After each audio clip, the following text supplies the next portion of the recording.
اللہ تعالیٰ نے جب حضرت آدم علیہ السلام کا پتلا مبارک تیار فرمایا تو فرشتے حضرت آدم علیہ السلام کے اس پتلے مبارک کی زیارت کرتے تھے، مگر شیطان لعین حسد کی آگ میں جل بھن گیا اور ایک مرتبہ اس مردود نے بغض و کینے میں آ کر حضرت آدم علیہ السلام کے پتلے مبارک پر تھوک دیا۔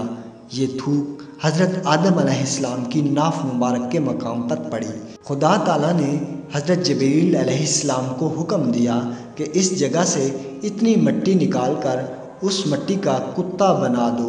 چنانچہ اس شیطانی تھوک سے ملی ہوئی مٹی کا کتا بنا دیا گیا۔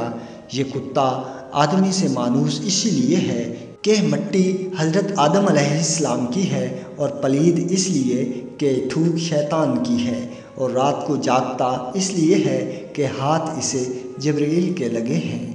ناظرین کرام، شیطان کے تھوکنے سے حضرت آدم علیہ السلام کا کچھ نہیں بگڑا، بلکہ مقام ناف شکم کے لیے وجہ زینت بن گئی۔